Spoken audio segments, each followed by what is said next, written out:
মাহে রমাদানুল মুবারকের 12টি ফজিলতের বিষয়ে আমরা আলোচনা করব ইনশাআল্লাহ। মাহে রমাদানুল মুবারকের 1 নম্বর ফজিলত হলো এটি এমন এক মাস, এই মাসে যদি কেউ ঈমান এবং ধৈর্যের সাথে সওয়াবের আশায় কেউ যদি রমজানুল মুবারকের রোজা পালন করে, আল্লাহ পাক তার অতীত জীবনের সমস্ত গুনাহগুলো আল্লাহ মাফ করে দেয়। বলে সুবহানাল্লাহ। আল্লাহর হাবিব বলেছেন, মান সামা রমাদানা ঈমানান ওয়া ইহতিসাবা গুফিরা লাহু মা তাকদ্দামা মিন জামবিহি। যে ব্যক্তি পরিপূর্ণ বিশ্বাস এবং সওয়াব লাভের আশায় রমাদানুল মুবারকের রোজা পালন করবে, আল্লাহ তার অতীত জীবনের সমস্ত গুনাহগুলো মাফ করে দিবে। বলে সুবহানাল্লাহ। রমাদানুল মুবারকের দীর্ঘ 1 মাস বান্দা যখন রোজা পালন করে, যখন ঈদুল ফিতরের দিন উপস্থিত হয়, তখন আল্লাহ পাক তার সমস্ত বান্দাদেরকে তিনি মাফ করে দেন। বলে সুবহানাল্লাহ। তখন রাজাআ কায়াউমিন ওয়ালাদাতহু উম্মুহু, সেই ব্যক্তি তার বাড়িতে এমনভাবে ফিরে যায় যে তার একজন মা একজন নবজাতককে এইমাত্র প্রসব করলে তার যেমন কোনো গুনাহ থাকে না, অন্যায় থাকে না, ঠিক এমন রমজানুল মুবারকের রোজা পালন করতে গিয়ে একজন মানুষ মুমিন মুসলমান নিষ্পাপ হয়ে যায়। বলে সুবহানাল্লাহ। 2 নম্বর রমজানুল মুবারকের ফজিলত হলো, যে ব্যক্তি রমাদানুল কারীম শরীফের মধ্যে আল্লাহর সন্তুষ্টির জন্য যদি একটি রোজা পালন করে, আর একটি রোজা পালন করে যদি সে ইন্তেকাল করে, আল্লাহর হাবিব সাল্লাল্লাহু আলাইহি ওয়াসাল্লাম বলেছেন আল্লাহ পাক তাকে জান্নাতে দিয়ে দিবেন। বলে সুবহানাল্লাহ। নবীজি বলেছেন, মান সামা ইয়াওমান ইবতিগা ওয়াজহিল্লাহ, যে ব্যক্তি আল্লাহর সম্মানে আল্লাহর সন্তুষ্টির জন্য একদিন রোজা পালন করবে, খুতিমা লাহু বিহা দাখালাল জান্নাহ, তার জন্য লিপিবদ্ধ হয়ে যায় যে আল্লাহ পাক নির্ধারণ করে দেন এই ব্যক্তির ইন্তেকালের পরে আল্লাহ তাকে জান্নাতে প্রবেশ করিয়ে দিবেন। বলে সুবহানাল্লাহ। এছাড়াও রাওনাকুল মাজালিস কিতাবের মধ্যে রয়েছে, নবীজি আমার বলেন 4 শ্রেণীর মানুষের জন্য আল্লাহ রাব্বুল আলামিনের জান্নাত সব সময় অপেক্ষমান রয়েছে। 1 শ্রেণীর মানুষ হলো ক্বারিউল কোরআন, যারা নিয়মিত আল্লাহর কোরআন তিলাওয়াত করে, সব সময় অপেক্ষমান থাকে। বলে সুবহানাল্লাহ। 2 নম্বর হলো হাফিজুল লিসান, যারা তাদের জবানটাকে হেফাজত করে, এই জবান দিয়ে কোনো মিথ্যা কথা বলে না, এই জবান দিয়ে কোনো অন্যায় কাজ করে না, কোনো মানুষের উপর অন্যায়ভাবে তাকে গালি দেয় না, মনকষ্ট দেয় না। ওই জবানকে হেফাজতকারী ব্যক্তির জন্য জান্নাত অপেক্ষমান। 3 নম্বর হলো মুতঈমুল জাঈ, যে ব্যক্তি একজন ক্ষুধার্ত বান্দার মুখে আহার তুলে দেয়, অনাহারী ব্যক্তির মুখের মধ্যে যে খাওয়ার দান করে, আল্লাহ পাক ওই অনাহারী ব্যক্তির মুখে খাওয়ার দানকারী ব্যক্তির জন্য জান্নাত অপেক্ষমান। বলে সুবহানাল্লাহ। 4 নম্বর হলো সাইমু রমাদান, যারা রমজানুল মুবারকে আল্লাহ রাব্বুল আলামিনের সন্তুষ্টি আদায়ের জন্য যারা রমজানুল মুবারকের মধ্যে রোজা পালন করে, আল্লাহ রাব্বুল আলামিন ওই রমজানুল মুবারকের রোজা পালনকারী ব্যক্তিদের জন্য আল্লাহর জান্নাত অপেক্ষমান। বলে সুবহানাল্লাহ। অর্থাৎ এদের ইন্তেকালের পরে আল্লাহ পাক তাদেরকে জান্নাত দিয়ে দিবেন। বলে সুবহানাল্লাহ। রমাদানুল মুবারকের 3 নম্বর ফজিলত হলো, এটি এমন একটি মহা সম্মানিত মর্যাদাবান মাস। আল্লাহর হাবিব সাল্লাল্লাহু আলাইহি ওয়াসাল্লাম বলেছেন, মান তাকাররাবা ফীহি বিখাসলাতিন মিনাল খায়র কানা কামান আদ্দা ফরিদাতান ফীমা সিওয়াহু। এই মাসের মধ্যে কেউ যদি একটি নফল ইবাদত বন্দেগী করে, আল্লাহ রাব্বুল আলামিন অন্য মাসে একটি ফরজ ইবাদতের সওয়াব বান্দার আমলনামায় দিয়ে দেন। বলে সুবহানাল্লাহ। নবীজি বলছেন, ওয়ামান আদ্দা ফরিদাতান ফীহি কানা কামান আদ্দা 70 ফরিদা ফীমা সিওয়াহু। এই মাসের মধ্যে কেউ যদি একটা ফরজ ইবাদত করে, আল্লাহ রাব্বুল আলামিন অন্য মাসে 70টি ফরজ ইবাদতের সওয়াব বান্দার আমলনামায় দিয়ে দেন। বলে সুবহানাল্লাহ। রমাদানুল মুবারকের 4 নম্বর ফজিলত হলো, যে ব্যক্তি আল্লাহ রাব্বুল আলামিনের সম্মানের জন্য আল্লাহর সন্তুষ্টি আদায়ের জন্য রোজা পালন করবে, অন্য সকল ইবাদত বন্দেগীর সওয়াবের প্রতিদানটা আল্লাহ পাক ফেরেশতাদের মধ্য দিয়ে বান্দার আমলনামায় দিয়ে দেন। কিন্তু রমজানুল মুবারক এমন এক যেই ইবাদতের প্রতিদান আল্লাহ পাক কোন ফেরেশতার কাছে অর্পণ করেন নাই, আল্লাহ পাক নিজেই বান্দার আমলনামায় রোজার প্রতিদানটা দিয়ে দেন, বলে সুবহানাল্লাহ। হাদিস কুদসির মধ্যে আল্লাহ বলেন, আসসিয়ামু লি ওয়া আনা আজজি বিহি, বান্দা রোজা আমি আল্লাহ রব্বুল আলামিনের সন্তুষ্টির জন্য রাখে, আর আমি আল্লাহ রব্বুল আলামিন নিজেই রোজার প্রতিদান আমার বান্দার আমলনামায় নিজে দিয়ে দিব, বলে সুবহানাল্লাহ। বান্দা আমি আল্লাহর জন্যই, সেই ব্যক্তি তার খাওয়া পানাহার সবকিছু আমার সন্তুষ্টির জন্য যেহেতু ত্যাগ করেছে, আমি আল্লাহ নিজ হাতে বান্দার আমলনামায় রোজার প্রতিদানের সওয়াব আল্লাহ দিবেন, বলে সুবহানাল্লাহ। যেই বিষয়টার প্রতিদান আল্লাহ দিবেন সেটা কি পরিমাণ দিবেন সেটা কোনোদিন গণেও শেষ করা যাবে না, বলে সুবহানাল্লাহ। রোজাদার ব্যক্তির জন্য 5 নম্বর ফজিলত হলো, যারা আল্লাহর সন্তুষ্টির জন্য রোজা পালন করতে গিয়ে সারাদিন রোজা পালনরত অবস্থায় তাদের মুখ থেকে যেই ঘ্রাণ বের হবে, আল্লাহর হাবিব বলেন আল্লাহ পাক সেই রোজাদার বান্দার মুখের ঘ্রাণটাকে মিশকের ঘ্রাণ থেকে অধিক সুগন্ধিযুক্ত ঘ্রাণের মতো করে দেন, বলে সুবহানাল্লাহ। নবীজি বলছেন, ওয়ালা খালুফু ফামিস সায়মি আতয়াবু ইনদাল্লাহি মির রিহিল মিস্ক, রোজাদার বান্দার মুখের ঘ্রাণ আল্লাহর কাছে মিশকের ঘ্রাণ থেকে আরো অধিক সুগন্ধযুক্ত, বলে সুবহানাল্লাহ। সুতরাং একজন বান্দা সারাদিন রোজা পালন করতে গিয়ে খাওয়া এবং পানাহার থেকে বিরত থাকতে গিয়ে তার মুখ থেকে যে ঘ্রাণ বের হবে, আল্লাহর কাছে রোজাদার বান্দার মুখের ঘ্রাণ মিশকের ঘ্রাণ থেকে অধিক সুগন্ধযুক্ত, বলে সুবহানাল্লাহ।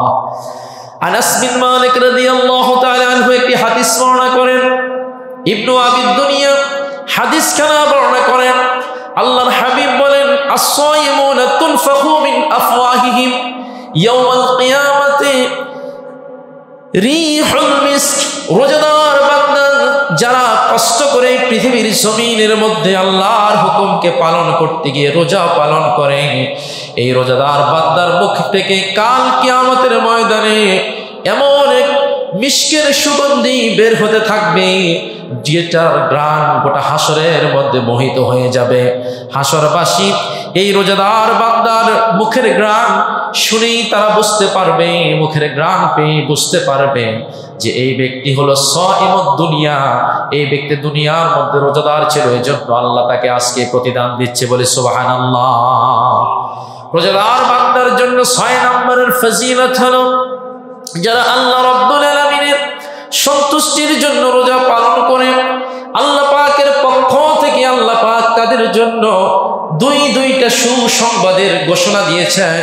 আল্লাহর হাবিব বলেন, লিসাইমে ফারহাতান, রোজাদার বান্দার জন্য 2টা সুসংবাদ রয়েছে। ফারহাতুন ইনদা ফিতরিহি, একটি সুসংবাদ হলো সারাদিন বান্দা যখন রোজা পালন করতে গিয়ে আল্লাহর হুকুমকে পালন করে, সামনে ইফতারগুলো নিয়ে নাড়াচাড়া করে, কিন্তু নির্দিষ্ট সময় হওয়ার আগ পর্যন্ত একটা দানাও মুখে দেয় না। যখন ইফতারের সময়টা হয় তখন আল্লাহ পাক একজন প্রকৃত রোজাদারের হৃদয়ের মধ্যে জান্নাতের আনন্দ দিয়ে দেন, বলি সুবহানাল্লাহ। 2 নম্বর হলো ফারহাতুন ইনদা লিকা'i রাব্বি, যে একজন রোজাদার বান্দা রোজা পালন করার কারণে কাল কিয়ামতের ময়দানে আল্লাহ পাক রোজাদার বান্দার জন্য আল্লাহ পাক কাল কিয়ামতের ময়দানে নিজে সাক্ষাৎ দিয়ে দিবেন, বলে সুবহানাল্লাহ। হাদিস শরীফের মধ্যে নবীজি বলেন, ইন্নাকুম সাতারাউনা রাব্বাকুম কামা তারাউনা হাযাল কমর লা তুদামুনা ফি রু'য়াতিহি, যে পূর্ণিমার রাতে আকাশের চাঁদের দিকে লক্ষ্য করতে তোমাদের যেমন কোনো কষ্ট হয় না, তোমরা সকলেই যেমন খালি চোখে চাঁদটাকে যেমনি দেখতে পাও, ঠিক কাল কিয়ামতের ময়দানে রোজাদার বান্দারা তেমনি আল্লাহকে দেখতে পাবে, বলে সুবহানাল্লাহ। আরেকটি হাদিসে আছে, ইন্নাকুম সাতারাউনা রাব্বাকুম ইয়ানা, যে আমরা আমাদের নিজস্ব চোখ দিয়ে কাল কিয়ামতের ময়দানে আল্লাহকে দেখতে পাবো, বলে সুবহানাল্লাহ। রোজাদার বান্দার জন্য আল্লাহ রাব্বুল আলামিন 7 নম্বর যেই অঙ্গীকার দিয়েছেন, একজন রোজাদার বান্দা রোজারত অবস্থায় আল্লাহর কাছে যতগুলো দোয়া করবে আল্লাহ পাক রোজাদার বান্দার সমস্ত দোয়াগুলো আল্লাহ কবুল করে নেন, বলে সুবহানাল্লাহ। জামে তিরমিজির 2525 নম্বর হাদিস, আল্লাহর হাবিব সাল্লাল্লাহু আলাইহি ওয়াসাল্লাম বলেন, সালাসাতুন লা তুরাদ্দু দাওয়াতুহুম, তিন ব্যক্তির দোয়া কখনো আল্লাহ পাক ফিরিয়ে দেন না। এক নাম্বার হলো ইমামুন আদিল, কোন ন্যায়পরায়ণ বাদশা যখন দোয়া করেন আল্লাহ তার দোয়াটাকে কবুল করে নেন, বলে সুবহানাল্লাহ। দুই নম্বর হলো ওয়াসাইমু হাইনা ইফতিরু, একজন রোজাদার বান্দা সারাদিন রোজা পালন করার পরে যখন ইফতারের সময় হয়, ওই ইফতারের মুহূর্তেই রোজাদার বান্দা যতগুলো দোয়া করবে আল্লাহ তার সকল দোয়াগুলো কবুল করে নেন, বলে সুবহানাল্লাহ। তিন নম্বর হলো দাওয়াতুল মাজলুম ইয়ারফাউহা ফাওকাল ওয়ামান, একজন মাজলুম বান্দার দোয়া আল্লাহ পাক সেটাকে আকাশের মেঘমালার উপরে উঠিয়ে নিয়ে যান। মাজলুম বান্দা যে দোয়া করেন সাথে সাথে আল্লাহ পাক তার দোয়াকে কবুল করে নেন, বলে সুবহানাল্লাহ। রোজাদার বান্দার জন্য 8 নম্বর ফজিলতের যে বিষয়টি বলা হয়েছে, রোজা এমন এক আল্লাহর পক্ষ থেকে দেওয়া এমন একটি ইবাদত, ইবাদত পালন করতে গিয়ে বান্দার অবস্থা এমন হয়ে যায়, আল্লাহর হাবিব বলেন যে এই রোজায় কাল কিয়ামতের ময়দানে রোজাদার বান্দার জন্য আল্লাহর কাছে সুপারিশ করবে, বলে সুবহানাল্লাহ।